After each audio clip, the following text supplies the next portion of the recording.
Microsoft Word'ninki ko'rinmaydi. Biz darslikni rasmiy boshlashdan burun Word'ninki ko'rinmaydi bilan atrofli tunishib zarur. Chunki dars so'zlagan vaqtda ba'zi atalg'ular yoki ko'znakdagi ba'zi uchurlar tilga olindi. Anglablam qayerda ekanligini, qaysi narsa ekanligini bilib olishimiz zarur. Şunu biz tuvanda Word'ninki umumiy ko'zdan qurilmasi va joylashtirilishini bir qator ko'rib o'taylik.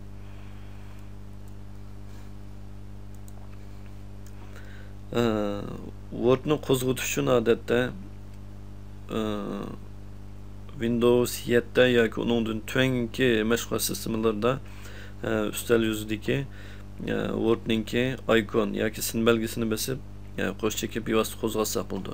Yana buning o'xshash sin belgi. Yoki bo'lmasa boshlash tizimlikni ichib programmalarning ishini tanlab qo'zg'atsak bo'ldi.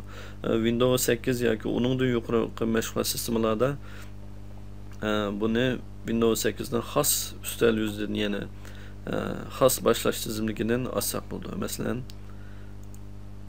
boshlash tizimligi bu yerdan Word 2003.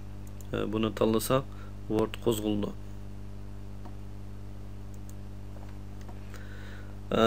Bu dastlabki qo'zg'algan vaqtda yaqinda ishlatgan hujjatlar va yangidan hujjat qurish ko'zga chiqadi. Biz bo'sh putukdan birini tanlaylik.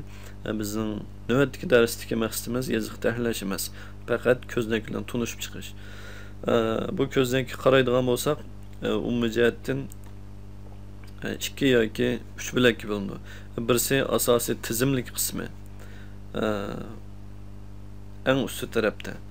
Uningdan keyin yoziq tahrirlash rayoni. Biz eng ko'p mashg'ulot olib boradigan, tekst yozadigan, tahrirlaydigan qism shu qismni ko'rsatadi. Ondan eng ostida buningki holat quri. Bu yerda bir qism uchurlar ko'rindi, ya'ni tekst tahrirlashga munosabatlik.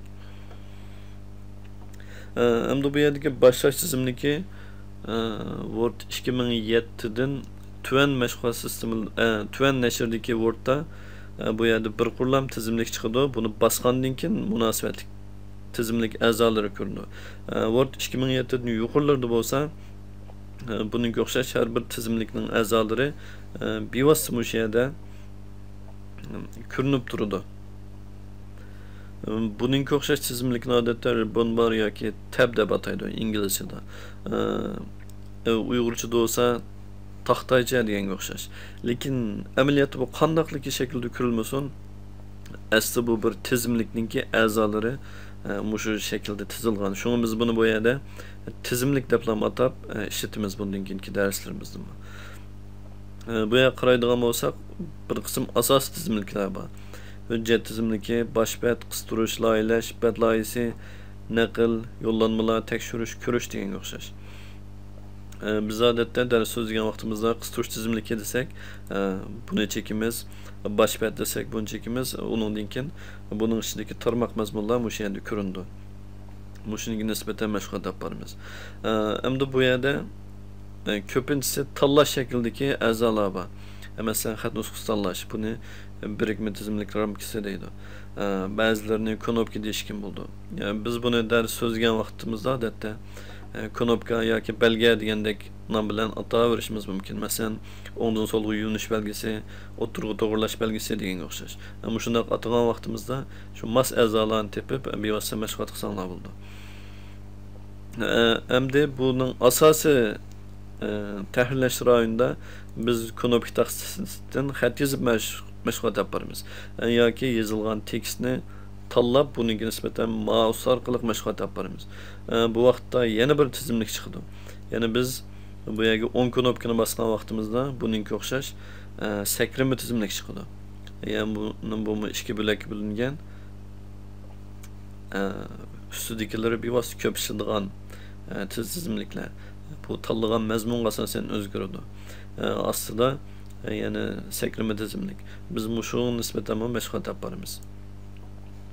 Endi bu yerda ostida bizningki navbatdagi xat yozadigan til, biz hozir qanchinchi betda, masalan, nihoyat ko'p betlar bo'lsa, o'zimizdan qanchinchi bet ekanligimizni bu yerda bevosita qo'llaymiz.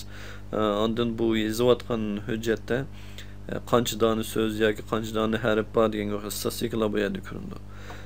Ondan ko'znakninki qog'oz beti shaklida ko'rish, torba shaklida ko'rish yoki kitob shaklida o'qish, ya'ni oddiy tahlilmay o'qimoqchi bo'lsak, bu holatda o'qisak bo'ladi. Ondan buningki qog'ozning cho'ng kichikligi, ya'ni cho'ngaytib ko'rish, kichikiltib ko'rish degandek holatlarni bu yerdan tanishib bergan bo'ldi. Umumiy jihatdan olganda Word'ninki ko'rinmasi shu xil shaklda bo'ldi. Keyingi darslarimizda shu atagan vaqtimizda tahrirlash rayoni, tizimlik rayoni deganlarni aniq tushunib olsanglar bo'ldi.